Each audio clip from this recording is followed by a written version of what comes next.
Kidlat News Updates. Mga balita ngayon, dating miyembro ng Dawla Islamiyya arestado sa Lanao del Norte. 6.8 million pesos na halaga ng shabu na sabat, 2 arestado sa buy-bust sa Dumaguete City. Sugatang pulis na rumesponde sa pagpatay sa ang Bombero Party List nominee, pinarangalan ng PNP.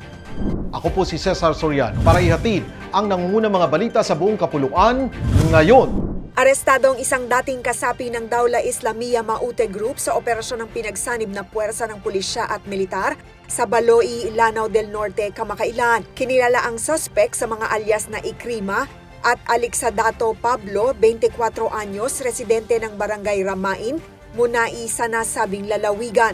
Ayon sa mga otoridad, may warrant of arrest ang suspect para sa kasong direct assault with attempted murder kaugnay sa pamamaril sa Maigo Food House noong December 20, 2023 na nag-iwan ng isang sugatang pulis. Pansamantalang itinakda ang piyansa sa 120,000 bawat kaso. Kaugnay din siya umano sa madugong engkwentro noong February 18, 2024 sa Barangay Ramain na ikinasawi ng 6 na sundalo at ikinasugat naman ang 9 na iba pa, pati na rin sa pambobomba sa NGCP Tower at pag-ambush sa intelligence operatives. Walang ligtas na taguan ng mga terorista ang naging pahayag ni Police Brigadier General Jason De Guzman ng Police Regional Office 10. Patuloy ang panawagan sa natitirang miyembro ng teroristang grupo na sumuko at yakapin ang kapayapaan. Arestado ang 2 suspect sa buy-bust operation ng Dumaguete City Police Station sa Barangay Kamanhak, Dumaguete City noong umaga ng May 1, 2025. Pinangunahan ni Police Major Fortunato Villafuerte at Police Lieutenant Colonel Don Richmond Conag, Acting Chief of Police, ang operasyon na nagresulta sa pagkakakumpiska ng tinatayang 1,000 gramo ng hinihinalang shabu na may street value na 6.8 million pesos. Ang operasyon ay patunay ng masigasig na kampanya ng pulisya laban sa iligal na droga. Binibigyang diin din nito ang kahalagahan ng kooperasyon sa pagitan ng mga otoridad at ng komunidad.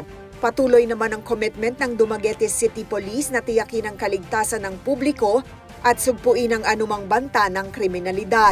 Personal na dumalaw si Chief PNP Police General Romel Francisco Marbil sa PNP General Hospital upang igawad ang medalya ng kadakilaan at medalya ng sugatang magiting kay Patrolman Ray Jetro Brual Realiza. Nasugatan si Realiza matapos rumesponde sa pananambang sa ang Bombero ng Pilipinas second nominee Leninsky Bacud sa isang covered court noong April 28 sa Sampaloc, Maynila. Nakipagpalitan ng putok si Realiza at dito tinamaan siya ng bala sa kanang binti habang inililigtas si Bacud.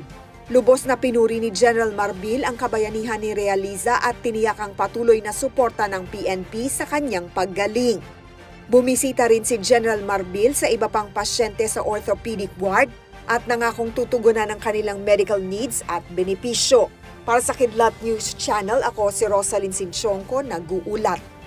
Ako po si Cesar Soriano, kasama nyo sa bawat pagputo ng balita.